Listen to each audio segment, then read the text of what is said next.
Good morning, all of you. So, students, yesterday we have done the methods of preparation of carboxylic acid. So, today we are going to start the new topic, that is physical properties of carboxylic acid.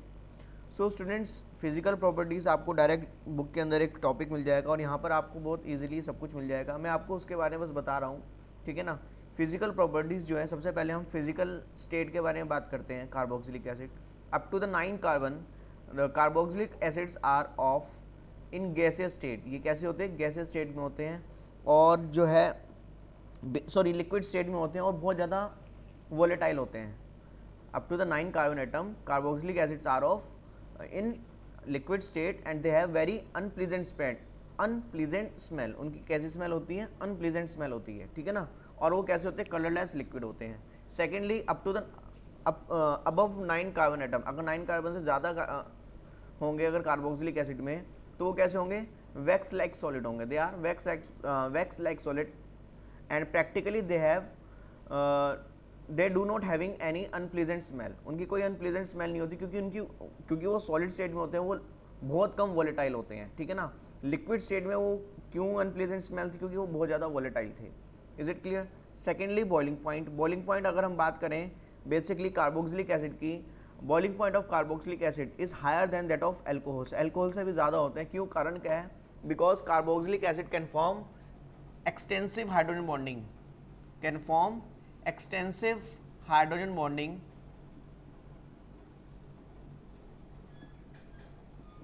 यहाँ पर देखो दो hydrogen bonding बना रहे हैं एक molecule, ठीक है ना. एक ही मॉलिक्यूल दो हाइड्रोजन बॉन्डिंग में पार्टिसिपेट कर रहा है. सो यहाँ पर ज़्यादा हाइड्रोजन बॉन्डिंग बनने की वजह से, एक्सटेंसिव हाइड्रोजन बॉन्डिंग बनने की वजह से इनका बॉइलिंग पॉइंट जो है अल्कोहल से ज़्यादा होता है of comparable molecular mass. Secondly, solubility.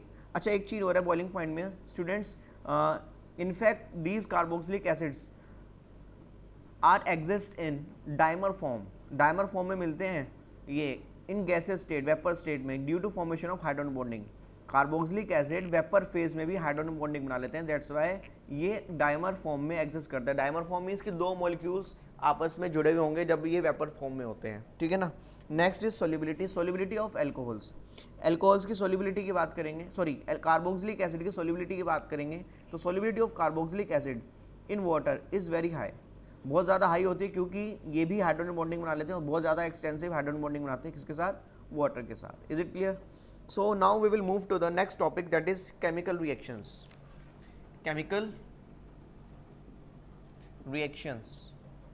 So students, in this topic first of all we will see the chemical reaction involving the cleavage of OH bond. यहाँ पर सबसे पहले हम किसके बारे में देखेंगे? द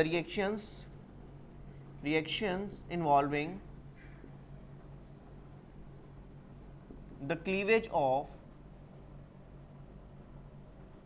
OH bond की क्लीवेज होगी, ठीक है ना. OH bond. So let us see, if carboxylic acid is treated with sodium atom, then we will get RCOO negative Na plus. This is called sodium carboxylate salt. Is it clear? Next, साथ में क्या मिलेगा हमको? CO2 plus साथ में हमको मिलेगा H2, क्योंकि हम मेटल के साथ जब भी एसिड को रिएक्ट कराते हैं तो हमको सॉल्ट एंड हाइड्रोजन गैस मिलता है. Secondly, if we treat carboxylic acid with NaOH, then we will get RCOO negative Na plus H2O. If we react carboxylic acid with any base, then we will get salt and water. Thirdly, if we react carboxylic acid with any carbonate salt, this carbonate salt is act as a base, so it react with acid and gives RCOO negative Na plus CO2 plus H2O. तो यहाँ पर हमको CO2 और H2O मिलेगा as a side product. Is it clear? तो यहाँ पे salt, carbon dioxide and water बनेगा. तो इससे ये पता लगता है yes carboxylic acid having acidic nature. इसकी कैसी नेचर है? Acidic nature. Also when this carboxylic acid is added into a water, then it will give hydronium ion with RCOO negative. It means carboxylate ion. We will get carboxylate ion this carboxylate ion show resonating structure because on this oxygen atom there is 2 lone pair and on this oxygen atom there is 3 lone pair. Is it clear? So this negative charge will oscillate, sometime it comes to this and sometime it comes to this oxygen atom, just like this. ये bond देखो बच्चों, ये bond टूटेगा और ये electrons bond के दोनों कहाँ चले जाएंगे, इस ऑक्सीजन के पास चले जाएंगे. यहाँ से ये दोनों इलेक्ट्रॉन्स जाएंगे, जो एक्स्ट्रा इलेक्ट्रॉन्स है यहाँ पे बॉन्डिंग बना लेंगे. So just like this RCO 1 2 3 4 5 6 negative charge आ जाएगा इस ऑक्सीजन के ऊपर और यहाँ पर डबल बॉन्ड और यहाँ पे 2 lone pairs. So this negative charge will oscillate on this 2 oxygen atom, on these 2 oxygen atoms, and by this we will get a resonating hybrid. इसका एक जो रेजोनेटिंग हाइब्रिड मिलेगा, ये क्या है, रेजोनेटिंग स्ट्रक्चर्स हैं. इसका जो रेजोनेटिंग हाइब्रिड जो बनता है हम उस तरह से बना देते हैं, कुछ देखेंगे यहाँ पर हम, क्योंकि ये डबल बॉन्ड जो है कभी इसका कार्बन ऑक्सीजन के बीच में है, कभी यहाँ पर है. नेगेटिव चार्ज कभी इस ऑक्सीजन पे कभी इस ऑक्सीजन पे है. तो हम यहाँ पे क्या करते हैं, पार्शियल डबल बॉन्ड करैक्टर दिखा देते हैं इस तरीके से और नेगेटिव चार्ज को बीच में यहाँ पर इस तरह से दिखा देते हैं. तो ये यहाँ पर रेजोनेटिंग स्ट्रक्चर मिलता है और जो कार्बोक्सिलेट आयन है ये स्टेबल होता है due to resonance. Is it clear? अब बच्चों यहाँ पर हमने देखा कि कार्बोक्सिलिक एसिड की एसिडिक नेचर है. सो एसिडिक नेचर है तो ये H+ आयंस क्योंकि रिलीज कर लेता है, एसिडिक नेचर इसलिए से है. ठीक है ना. अब यहाँ पर बेसिकली बच्चों हमको देखना है कि एसिडिक नेचर को हम किससे एक्सप्लेन कर लेते हैं. देखो एसिडिक स्ट्रेंथ अगर हमको बतानी है, एसिडिक स्ट्रेंथ, देखो कार्बोक्सिलिक एसिड की एसिडिक स्ट्रेंथ जो है वो किसके ऊपर डिपेंड करेगी, K. जितनी ज़्यादा K की वैल्यू होगी उतना ज़्यादा एसिडिक स्ट्रेंथ होगा और इन्वर्सली प्रोपोर्शनल टू pK. वहाँ पर अगर आपको 2 कार्बोक्सिलिक एसिड दे रखी हैं और दोनों की pK या फिर K की वैल्यू दे रखी है तो उसको देखते हुए आप बता सकते हो कि कौन सा ज़्यादा एसिडिक है और कौन सा कम एसिडिक है. Is it clear? So now we will move to the next point, that is carboxylic acid की जो स्ट्रेंथ है उसको चेंज करा जा सकता है with the help of the substituent. Substituents क्या कर सकते हैं, कार्बोक्सिलिक एसिड की जो है एसिडिक स्ट्रेंथ को क्या कर सकते हैं, वेरी कर सकते हैं. सपोज ये कार्बोक्सिलिक एसिड है, इस कार्बोक्सिलिक एसिड के साथ हमने क्या करा, एक इलेक्ट्रॉन विड्रॉइंग ग्रुप लगा दिया. इलेक्ट्रॉन विड्रॉइंग ग्रुप मतलब कि जो -I इफेक्ट देगा, जो -I इफेक्ट देगा इलेक्ट्रॉन डेंसिटी को यहाँ से रिमूव करेगा. जब वो इलेक्ट्रॉन डेंसिटी को रिमूव करेगा तो यहाँ से ऑक्सीजन के ऊपर से इलेक्ट्रॉन डेंसिटी डिक्रीज हो जाएगी.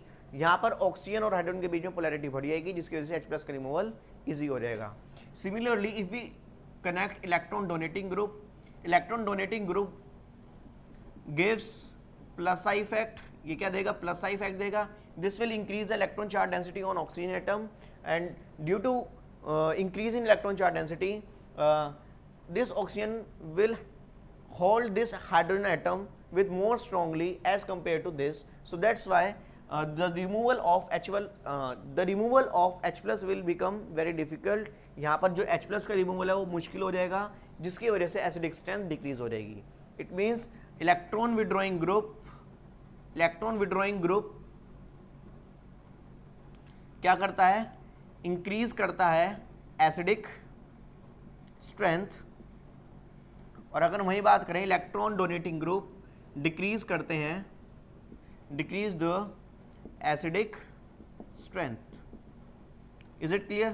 तो यहाँ पर हमने देखा, तो ऐसे सेम केस में बेंजीन के साथ भी होता है. बेंजीन में अगर हम इलेक्ट्रॉन विड्रॉइंग ग्रुप ऐड कर दें तो ऑब्वियस ही बात है electron withdrawing group electron density कम करेंगे, H+ का निकलना आसान हो जाएगा. The removal of H+ will become easier, that's why acidic strength increases. Whereas if we connect any electron donating group, it will increase the electron charge density on oxygen atom, due to which removal of H+ will become difficult. That's why acidic strength decreases. Is it clear? So now we will move to the next topic,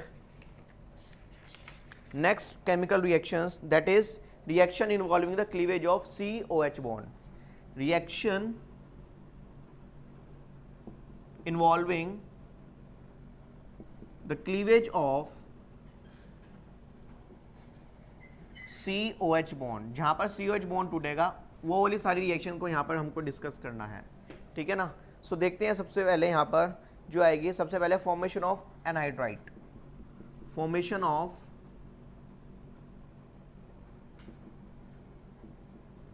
anhydride. बच्चों अभी हमने इससे पहले में क्या करा, यहाँ पर reaction involving the cleavage of OH bond. आप यहाँ पर ध्यान से देख सकते हो कि यहाँ से H प्लस निकल रहा है तो OH निकल रहा है, OH मतलब कि OH बॉन्ड टूट रहा है, यहाँ से H प्लस निकल रहा है सब जगह पर, ठीक है ना। तो यहाँ पर बेसिकली OH बॉन्ड टूटता है, तो जितनी भी रिएक्शन में OH बॉन्ड निकलता है तो यहाँ पर हमने वो सारी देख ली, और एसिडिक स्ट्रेंथ उसके अंदर एक टॉपिक है, ठीक है ना। नेक्स्ट यहाँ पर आता है फॉर्मेशन ऑफ एनहाइड्राइड। इसके अंदर क्या होगा, COH बॉन्ड का क्लीवेज होगा। सो लेट अस सी, सपोज हमारे पास ये कार्बोक्सिलिक एसिड है, ठीक है ना। तो यहाँ पर क्या होगा, दो कार्बोक्सिलिक एसिड एक साथ रिएक्ट करेंगे, किसकी प्रेजेंस में, इन प्रेजेंस ऑफ P2O5, और साथ में करेंगे हम heat, then removal of water will take place and we will get C double bond O, C double bond O। ये एक ऑक्सीजन बचेगी, ऑक्सीजन इस कार्बन के साथ बॉन्ड बना लेगा इस तरीके से, तो ये एनहाइड्राइड फॉर्म बन गया, और साथ में removal of water will take place. तो ये क्या है, anhydride. Is it clear, anhydride बन गया हमारा। अब देखिए यहाँ पर बच्चों, next one is esterification. Next one is esterification, ये आप ऑलरेडी जानते हैं esterification. Second one is esterification.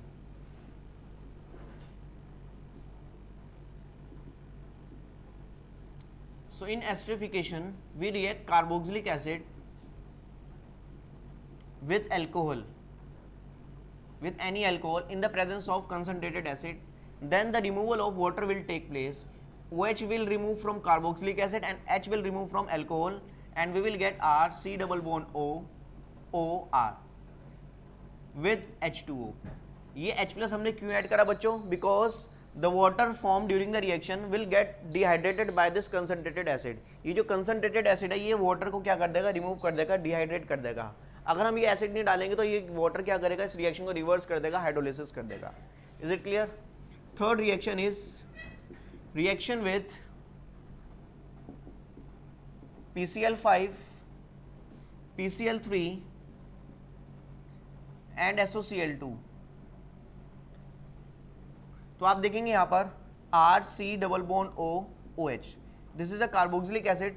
When this carboxylic acid is treated with PCl5, PCl5 का वर्क क्या होता है, ये OH को रिमूव करके Cl लेके आता है, तो यहाँ पर हमको क्या मिलेगा, C double bond OCl। Simple सी बात है, OH रिमूव हो जाएगा और यहाँ पे Cl आ जाएगा, और साथ में क्या बनेगा, POCl3, क्या मिलेगा, POCl3 plus HCl, POCl3 plus HCl, ठीक है ना। चलिए सेकंड वन इज, अगर हम यहाँ पर और किसको रिएक्ट करते हैं, PCl3 को, इसका काम भी ये होता है OH को रिमूव करके Cl लाना, then we will get H3PO3, और if we treat with SOCl2 thionyl chloride, then we will also get same product with SO2 plus HCl, both are gas. Is it clear? And fourth reaction is reaction with ammonia. Reaction with ammonia. Reaction with ammonia.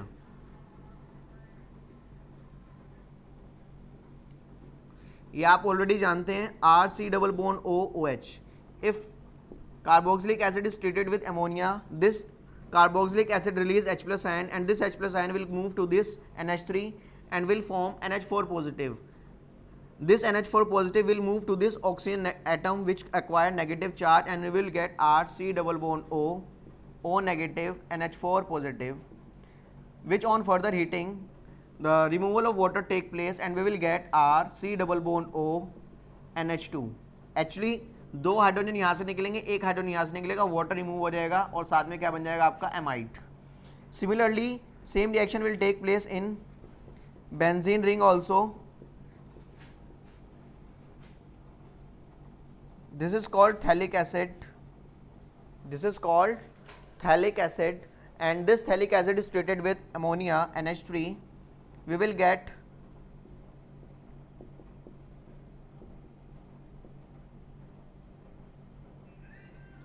ONH4 positive negative, ONH4 positive negative. When this is called ammonium phthalate, which on further heating, actually बच्चों हम यहाँ पर क्या करते हैं, इसको heat करते हैं तो हमको क्या मिलता है, बेसिकली यहाँ पर एमाइड ग्रुप आ जाएंगे. जब हम इसको हीट करेंगे तो क्या हो जाएगा, एमाइड ग्रुप आ जाएगा यहाँ पर. C double bond O NH2, C double bond O NH2, which on further strong heating NH3 will remove from here. क्या हो जाएगा, यहाँ से माइनस हो जाएगा NH3, बेसिकली यहाँ से NH2 निकल जाएगा, एक H यहाँ से निकल जाएगा और क्या बन जाएगा C double bond O NH, NH3 यहाँ से निकल जाएगा. Is it clear? The removal of NH3 will take place. This is called thalamide, and this is called thalamide, and this is called thalamide. Is it clear? So यहाँ पर हमको क्या देखने को मिला, रिएक्शन विद अमोनिया. मैंने आपको reaction ammonia की दिखाई, एलिफेटिक कार्बोक्सिलिक एसिड के साथ भी और एरोमेटिक कार्बोक्सिलिक एसिड के साथ भी. Is it clear? So students, today we have done this reaction, chemical reactions. So आज के लिए इतना ही करते हैं बच्चों. So thank you all of you.